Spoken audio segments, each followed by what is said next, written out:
दोस्तों, जब हम स्कूल में पढ़ने जाते हैं तो हमें कुछ ना कुछ कहानी जरूर सुनने को मिलती है कि इस एरिया में ना जाना, वो एरिया भूतिया है। उस बाथरूम के तरफ ना जाना, उसमें एक भूत रहता है, एक चुड़ैल रहती है। उस पेड़ के तरफ ना जाना, उस पेड़ के पास बड़ा ही भयानक चेहरा दिखता है। हर किसी के साथ कुछ ना कुछ तो घटित हुआ ही रहता है, कुछ ना कुछ सुनने को जरूर मिला रहता है। जैसे कि हमारी बात ले लीजिए, मैं अपनी ही बात आपको बता दे रही हूँ। मैं क्लास चौथी में जब पढ़ती थी तो हम लोगों का स्कूल, मैं एक गांव से बिलोंग करती हूँ, उत्तर प्रदेश के एक छोटे से गांव से हूँ। और उस गांव में एक प्राइमरी स्कूल हुआ करता है, अभी भी है वो स्कूल। और जब मैं क्लास चौथी में वहां जब जाने लगी, क्योंकि तीसरी तक तो मैं अपने पिताजी के साथ रहती थी। मेरे पिताजी रेलवे में सर्विस करते थे तो शहर में रहती थी। बाकी जैसे ही वो एक्सपायर कर गए, इसके बाद मैं गांव चली गई, अपने मामा के घर चली गई। इसके बाद उस प्राइमरी स्कूल में जाने लगी पढ़ने के लिए। जब पहले दिन ही गए तो कुछ लड़कियों ने हमें बताया कि देखो, इस स्कूल के जो बगल में पोखरा है उसके तरफ ना जाना। पोखरा महज स्कूल से 50 मीटर की दूरी पे था। मैंने पूछा क्यों, तो उन लड़कियों ने कहा कि देखो, उसके पास एक लड़की, दोपहर का समय था, अब उस पोखरे के पास बैठी और अचानक से फिसलती हुई उस पोखरे में चली गई। फिर तो उसकी लाश ही मिली। जब ये बात मैं भी सुनी तो मेरे भी रोंगटे खड़े हुए। उस दिन के बाद से मैं कभी उस पोखरे के पास मंडराई भी नहीं। और अक्सर जब देखेंगे, गर्मी का समय अगर रहेगा, दोपहर में टिफिन करने के लिए जब छुट्टी होती तो लड़के हो या लड़कियां इधर उधर अपना खेलते कूदते हैं और अक्सर ऐसी जगह खोजते हैं जहां कोई उनको डिस्टर्ब ना करे। वहां जाके बैठ के एक ग्रुप होता है, बैठ के बात करते हैं। बाकी उस पोखरे के पास मैं कभी गई नहीं। तो अक्सर ऐसी कहानियां इसलिए भी बनाई जाती हैं कि बच्चों को डर लगे तो उस तरफ जाए ना, क्योंकि अगर जो पोखरे के पास जाते तो हो सके कोई दुर्घटना घट सकती थी, इसलिए शायद एक कहानी बनाई गई रही। और शायद कभी ऐसा हुआ भी रहा हो। तो ये तमाम चीजें तो सवाल बन के रहती, पर ऐसी कहानी सबके साथ हुई रहती। ऐसी ही कहानी एक देहरादून से अभिनव जी भेजे। अभिनव जी की उम्र इस समय 23 से 24 साल है और अपने स्कूल के समय की एक कहानी भेजे, स्टोरी भेजे। जैसी भेजे वैसे ही मैं आप लोगों के सामने प्रस्तुत करना चाहती हूं, तो वीडियो में अंत तक बने रहिए। नमस्कार, मैं सावित्री यादव आप सभी का यूट्यूब मंच पे स्वागत करती हूँ। उम्मीद है हमारी यूट्यूब की सारी फैमिली अच्छी होगी, अपना ख्याल रखें। कहते हैं कि ये कहानियां सुनने से या सुनाने से इंसान डर जाता है, भयभीत हो जाता है। बाकी इन कहानियों को सुनाने का मकसद यही होता है कि लोगों को जागरूक किया जाए और इन सब चीजों से, निगेटिव चीजों से पॉजिटिव की तरफ इंसान जाए। निगेटिव चीजों को अगर जो सोचो तो वैसे ही सोच में चलने लगता है, तो शायद वैसा ही दिखने लगता है। ये भी हो सकता है। पर अगर जो ऊपर वाले को माना जाए, अगर जो ऊपर वाले हमारे बीच हैं, तो ये निगेटिव शक्तियां भी हमारे इर्द गिर्द घूमती ही रहती। तो आज इन्हीं के बारे में बात करेंगे और जो अभिनव जी ने भेजा है उसको सामने आपके प्रस्तुत करते हैं। दरअसल अभिनव जी की उस समय की बात है जब वो 11 साल के थे। अपने स्कूल में पढ़ने जाते थे तो हर स्कूल में एक ग्रुप रहता है। आप देखे होंगे कि 2-4 बच्चों का जो सीधे साधे रहेंगे उनका ग्रुप अलग रहेगा, जो थोड़े तेज तर्राक रहेंगे उनका ग्रुप अलग रहेगा, जो लड़ाई झगड़े वाले रहेंगे उनका ग्रुप अलग रहेगा, और सबकी एक दूसरे से तानाकसी रहती है। अब ऐसे ही अभिनव जी के स्कूल में भी था। अभिनव जो के 3-4 दोस्त एक ग्रुप में थे।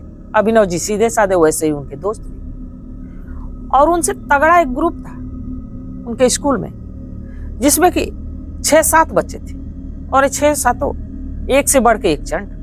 कभी किसी को नुकसान पहुंचाना, कभी किसी को मार देना, कभी किसी को कोई सामान ले लेना फिर देना नहीं, तंग करना। और अक्सर हर स्कूल में ऐसा ग्रुप होता है। अब जो अभिनव जी, वो अगर जो कुछ भी लेके जाते, चाहे उनके दोस्त कुछ भी लेके आते, तो जो एक अलग बच्चों का ग्रुप था वो इनको छेड़ता, इनका सामान ले, खाने की चीज रहती तो खा के खत्म कर जाते, इनको ललचाते, इन्हीं का सामान लेके इनको ललचाते, खुद खा जाते। कभी इनकी पेंसिल ले लेते, कभी इनका शॉर्पनर ले लेते, कभी कोई बुक्स ले लेते, और तमाम तरह के बहाने करते। जब बच्चे पिट जाते थे, इसके बाद पता चलती कि बुक मिल गई। अब ऐसे ही ये सिलसिला लगातार चल रहा था। अभिनव जी ठहरे सीधे साधे। अब अक्सर जो दूसरे ग्रुप वाले बच्चे थे, वो कुछ ना कुछ खेलने के लिए लेके आते थे, और जैसे ही टिफिन करने के लिए छुट्टी होती थी, अपना वीडियो गेम हुआ या लूडो हुआ या कुछ भी ऐसी चीज जिसको वो खेलते थे। अब अभिनव जी भी ये देखते थे। अभिनव जी भी अच्छे घर से थे, तो अपने दोस्तों से कहे कि मेरे पास भी मेरे पापा जन्मदिन पे लाके मुझे एक बड़ा अच्छा तोहफा दिए, वीडियो गेम है, और ऐसा वीडियो गेम है कि छोटा सा है, मैं बैग में लेके आ सकता हूँ, हम लोग साथ में मिलके खेल सकते हैं। अब उनके ग्रुप के भी बच्चे खुश हो गए, क्योंकि उनके ग्रुप के जो बच्चे थे वो थोड़े जो कि ऐसे घर से थे जहां किसी तरह फीस काफी हो जाए, किसी तरह उनके पढ़ाई का खर्च निकल जाए। अब उस ग्रुप में अभिनव जी बड़े घर से थे। अभिनव जी अगले दिन बैग में भर के वो गेम लेके आते, बच्चे बड़े खुश होते हैं। अब ये खुशी के मारे बातचीत कर रहे होते हैं। अब ये बात दूसरे ग्रुप वालों को पता चल जाती है कि अभिनव तो आज गेम लेके आया, आज तो ये खेलेंगे। अब उसी में से कोई कहता है कि गेम को हम लोग ले लेते हैं, और जब हम पहले खेल लेंगे इसके बाद ही इनको खेलने को देंगे। अब ये बात अभिनव जी को पता चलती है। वो बच्चे कहते हैं कि अगर जो देखो अभिनव गेम ले लिए तो हो सकता है हमको खेलने को ना मिले, और ये भी हो सकता है कि ये घर लेके चले जाएं, और अगर जो ना दिए इनको तो ये टीचर से कहेंगे हमारा गेम पकड़ा जाएगा और हम लोग फिर मार खाएंगे। अब ये गेम छिपाना होगा। अब अभिनव जी से कहते हैं कि ऐसा है, तुम किसी बहाने इसको छिपाओ। अभिनव भी अब अपना सोचने लगता है कि आखिर ये गेम कैसे छिपा है। तभी उसे ध्यान आता है, कहता है कि ठीक है। अब क्लास में जैसे ही टीचर की एंट्री होती है, शिक्षक की एंट्री होती है,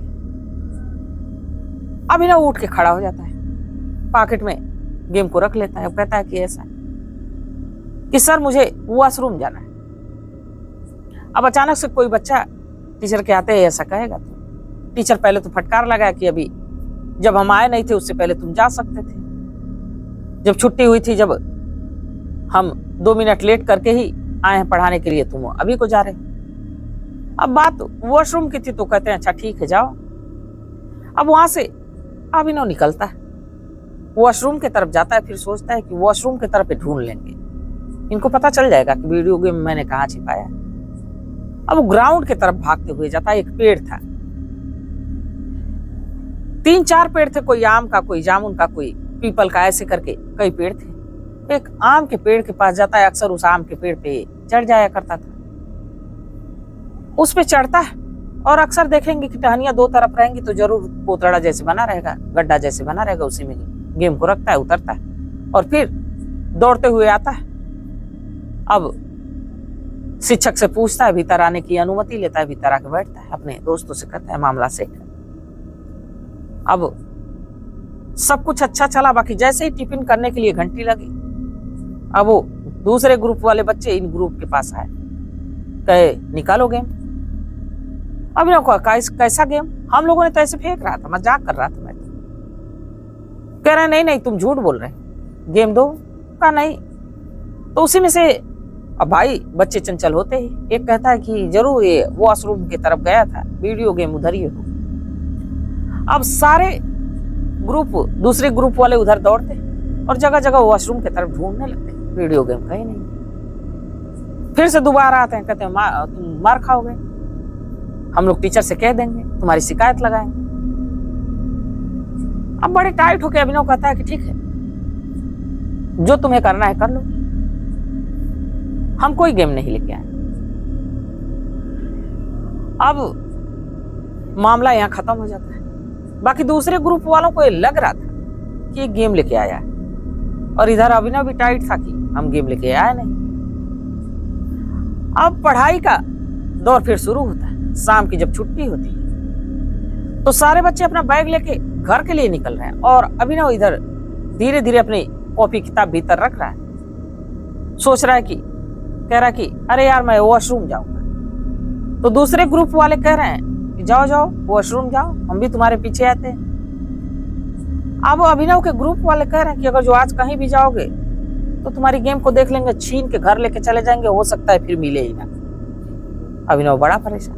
फिर अभिनव के ग्रुप वाले कहे ऐसा है कि तुम पेड़ पे चढ़ ही जाते और अक्सर तुम पहले आया करते थे इसमें आम तोड़ने के लिए, तो ऐसा है कि शाम के वक्त आना और गेम उतार के लेके चले जाना। अभिनव कहा ये बात बढ़िया है। अब अभिनव पहले इसके स्कूल के बारे में जब आया पढ़ने तो कई बच्चे बताए थे कि इसमें एक चौकीदार है, भूतिया चौकीदार, रात को दिखता है, इधर कोई आता नहीं। अब अभिनव तो छुट्टी हुई, फिर अपना बैग वो एक सही किया, लेके चला गया। अब उसे तो गेम का ध्यान था कि मुझे जाके लाना है, मुझे जाके लाना। शाम के जैसे 6 बजे अभिनव निकला, आया। जब गेट के बाहर आया तो देखा कि 3-4 चौकीदार गेट के पास ही खड़े होकर बातचीत कर रहे हैं। कहा अंकल थोड़ा भीतर जाने दो, मैं अपनी कुछ चीजें भूल गया जो कि पढ़ाई में जरूरत लेना जरूरी। चौकीदार बच्चे की शरारत समझ गए कि जरूर कोई ना कोई सियापा करेगा। अब उसको डांट के भगा देते हैं, कहते हैं कि नहीं कल जब स्कूल खुलेगा तभी आना, भीतर नहीं जाना। अब अभिनव बड़ा परेशान। बाकी अभिनव को वो चीज याद थी जब 2-3 साल पहले अपने भैया के साथ आया करता आम जामुन तोड़ने, तो उसे याद था कि उधर से बाथरूम के पास से अगर जो हम चढ़ के दीवार फांद जाए तो भीतर चले जाएंगे। अब उधर जाता है, इधर चौकीदार की भी डर थी कि चौकीदार देख ना ले, नजर छिपा के बाउंड्री लांघता है, भीतर तो आ जाता है। अब भीतर आ जाता है। बाकी अब बार बार चौकीदार इधर उधर आ जा रहे थे।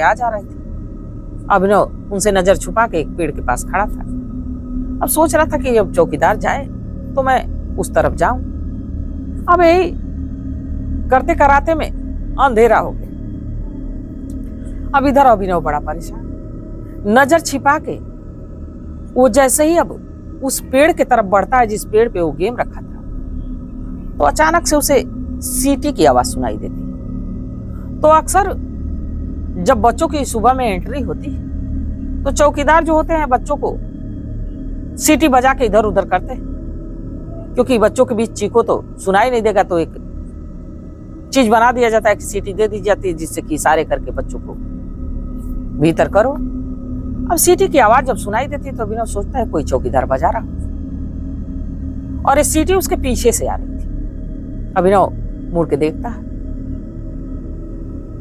है कि दूर चौकीदार खड़ा है, सिर पे कैप लगी हुई। बाकी जब ऊपर से उसकी नजर नीचे जाती तो देखता है कि जमीन से लगभग 2 से 3 बित्ते ऊपर वो व्यक्ति उतने दूर से दिख रहा है, पैर बिल्कुल दिख नहीं रहा है, ऊपर का धड़ दिख रहा है। अभिनव ये चीज देख रहा है, बाकी उसे तो अपने गेम का ध्यान है। सोचता है चौकीदार दूर है, तब तक तो मैं वहां चला जाऊं। अब उस तरफ बढ़ने लगता है, चौकीदार पीछे से करीबी में आ रहा है। उतनी ही तेजी से अभिनव उस पेड़ की तरफ जा रहा है। फिर देखता है कि जो सामने वाला गेट के पास का चौकीदार है इधर की तरफ आ रहा है, भाग के एक दूसरे पेड़ के पास छिप जाता है। फिर तब तक उसे ध्यान आता है कि सीटी की आवाज तो मेरे पीछे से आ रही है। फिर पलट के पीछे की तरफ देखता है, फिर वही चौकीदार दिख रहा है, सिर पे कैप लगी हुई, और दूर से वो उसके तरफ आ रहा है, और बिल्कुल वो हवा में, उसका पैर दिख ही नहीं रहा, उसका धड़ दिख रहा है।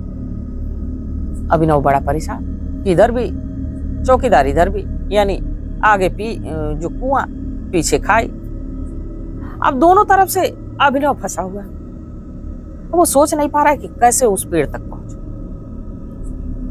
फिर उस बात को इग्नोर करता है, देखता है कि जो गेट वाला चौकीदार है वो अब जा रहा है गेट की तरफ, भागता है अब, और उस पेड़ के पास पहुंचता है जिस पेड़ पे वो गेम था। अब सोचता है उस पे चढ़ूं, तब तक देखता है कि सीटी की आवाज उसके नजदीक, उसके पीछे से एकदम बिल्कुल पास से आ रही। घूम के देखता है वो चौकीदार खड़ा। अब सोचता है कि ये तो लग रहा है कि जो कहते हैं इसमें एक भूतिया चौकीदार रहता है, वही है। अब इस बात को समझ जाता है ये भूत है, बाकी उसे तो अपना गेम लेना था। अब वो पेड़ पे चढ़ने के लिए अब बिल्कुल हाथ पैर मार के पेड़ पे चढ़, अचानक से वो जो पीछे खड़ा चौकीदार सीटी बजा रहा है, वो उस पे झपट्टे मारता है दोनों हाथ से। अभिनव बच्चा उछाल मारता है, ऊपर चढ़ा जाता है, और जो उस चौकीदार के नाखून है उस पेड़ पे खरोच हो जाता है, खरोच लग जाती। अभिनव चढ़ता है, वीडियो गेम लेता है, तुरंत कूदता है। फिर देखता है कि उसके ठीक पीछे चौकीदार खड़ा है, और उधर देख रहा है ध्यान गेट की तरफ। 3-4 चौकीदार पकड़ लेंगे तो बड़ी मार मारेंगे, कैसे भीतर आ गया। दोनों तरफ से परेशान, सोचता है भागना तो पड़ेगा।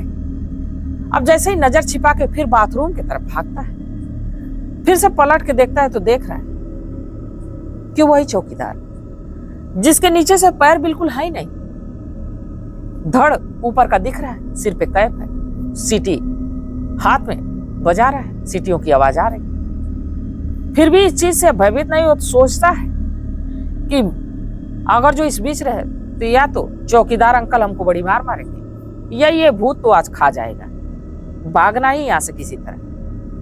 वो नजर छिपा के भागता है, उस दीवार के पास जाता है, बाथरूम का सहारा लेता है, दीवार पे चढ़ता है, इसके बाद कूदता है दीवार से, अपनी साइकिल लेता है, बड़ी तेजी से वहां से भागता है। अब चौकीदारों की नजर है कि ये लड़का आया था कुछ देर पहले, लगभग 1 घंटे पहले, और जा रहा है। बाकी सोचते हैं कि हम लोगों ने तो इसे घुसने दिया नहीं, आगे तक गया होगा फिर जा रहा है। अब ये जो अभिनव है घर पहुंचता है, गेम रखता है, और बार बार उसी चेहरे को याद कर रहा था जो उसके पीछे सीटी बज रही थी। रात भर नींद तो आती नहीं, माँ बाप से बता नहीं सकता, दोस्तों का इंतजार कि अब कल सुबह अगर जो पहुंचूंगा स्कूल तो दोस्तों से वाकया बताऊंगा कि वाकई इस स्कूल में भूत है। बाकी रात भर अभिनव सो नहीं पाता है, और जब सो नहीं पाता है तो बुखार से तपने लगता है। अगले दिन हालत खराब। माता पिता अब जाने की अभिनव की तबीयत खराब है, तो कोई भी उधर पिता कह रहा है कि स्कूल जाने की वजह से नाटक कर रहा है। माँ उसके सिर को छूती है, कहती नहीं वाकई में इसे बुखार। अब उसे ले जाते हैं, दवा ववा दिलवाते हैं, घर लाते हैं, पट्टी वट्टी करते हैं, बाकी बुखार है कि उतरने का नाम नहीं लेते। और अभिनव ये चीज बता नहीं पा रहा था कि मैं गेम के लिए दीवार फान के गया था, गलती थी। अब इसलिए नहीं बता रहा था कि घर पे मार पड़ेगी। अब कई दिनों तक, 3-4 दिनों तक उसकी हालत में जब सुधार नहीं होता है तो कोई आस पड़ोस का कहता है ऐसे लग रहा है कि नजर लग गई, कोई टोना टोटका, कोई बाबा हो तो झाड़ फूक करवा दो, जरूर ठीक हो जाएगा। अब ऐसे ही लोगों को पता करते हैं, लोग बताते हैं कि बाबा है, बहुत अच्छे झाड़ फूक करते हैं, उनसे जवाब। अब जैसे उनसे झाड़ फूक थोड़ा किया जाता है, थोड़े टोटके किए जाते हैं, अभिनव की तबीयत में सुधार। 3 से 4 दिन बाद अभिनव जैसे स्कूल पहुंचता है। अब उसको उस गेट से भीतर जाने में भी डर लग रहा था। पहले जाते ही उस पेड़ के पास जाता है, जब पेड़ के पास जाता है तो उसे याद रहता है कि वो जो भूतिया अंकल थे मेरे तरफ आए थे, और जब वो नाखून से मुझे नोचने की कोशिश किए थे तो नाखून इस पेड़ पे लगा था। देखा वाकई में वहां पंजों के निशान बने। अब जैसे ही ये देखता है अभिनव, भागते हुए अपने क्लासरूम में जाता है, अपने सारे ग्रुप के दोस्तों को बताता है। इसके बाद दूसरे ग्रुप वालों से भी बताता है, तुम लोग तगड़े बनते हो, इसमें जो अंकल भूतिया अंकल रहते, चौकीदार अंकल, पा जाएंगे तो खा जाएंगे, मुझे तो खाने की कोशिश की। अब इस पे वो मजाक उड़ाते। अभिनव कहता है चलो, अगर जो तुम लोगों को सही नहीं लग रहा चल के देख लो, मैं गेम लाया था और गेम उसी पेड़ पे रखा था, चलो उस पेड़ पे निशान, बच्चों को ले जाके दिखाते। बच्चे देखते हैं, वाकई वहां निशान। अब ये बात टीचर तक पहुंचते, टीचर भी जाते वहां, देखते हैं निशान। अब इस बात को धीरे धीरे इग्नोर तो लोग कर देते, पर जो अभिनव जी इस वाकया को कभी भूल नहीं पाए, और आज भी उस स्कूल में रात के समय शायद कोई जाता नहीं, और आज भी शायद उस पेड़ के ऊपर वो निशान बने हुए पंजों के। ये अभिनव जी का कहना। उनकी उम्र तो बढ़ गई, पर वो जेहन से वो ख्याल गया नहीं। तो क्या ऐसी चीजें होती, क्या ऐसी घटनाएं होती? हमारे जो बुजुर्ग हैं ऐसी ऐसी कहानियां सुनाते, पहले की तमाम ऐसी कहानी। और आज के भी समय अगर जो बात किया जाए तो किसी किसी के साथ ऐसा इंसिडेंट हो जाता है जिसको कोई भूल नहीं पाता। तो अगर जो ऐसा इंसिडेंट आपके साथ भी हुआ, ऐसी कोई बात आपके भी साथ घटित हुई, तो हमारे इस चैनल पे हमारी इंस्टा आईडी, हमारी तमाम आईडी लगी, आप अपनी कहानी जरूर शेयर करिए, ताकि मैं आपकी कहानी आप ही के तरीके से लोगों तक पहुंचा सकूं। जैसे आप बताएंगे वैसे ही सुनाऊं। तो आप लोग ऐसी कहानी हो तो जरूर भेजा करिए। इसको सुनाने का मेरा मकसद ये नहीं था कि किसी को डराना, किसी को परेशान करना, बल्कि बस इसलिए कि लोगों को सचेत करना, लोगों को जागरूक करना। तो अगर जो कहानी आप लोगों को पसंद आई तो लाइक करना मत भूलिए, क्योंकि यहाँ मेरे मेहनत का सवाल है और मैं आप लोगों के लिए इतनी मेहनत करती हूँ, लाइक करने में वक्त ही कितना लगता है। तो लाइक जरूर कर दिया करिए, और आप लोगों के सपोर्ट से, आप लोगों के साथ से हमारी यही कोशिश रहेगी कि हम हर रोज आप लोगों के पास आऊं, आप लोगों के साथ आऊं। तो तब तक आप लोग अपना ख्याल रखिए, अपने परिवार का ख्याल रखिए, बाल बच्चों का ख्याल रखिए। मिलते हैं कल एक नई वीडियो के साथ, तब तक के लिए जय हिंद, जय भारत।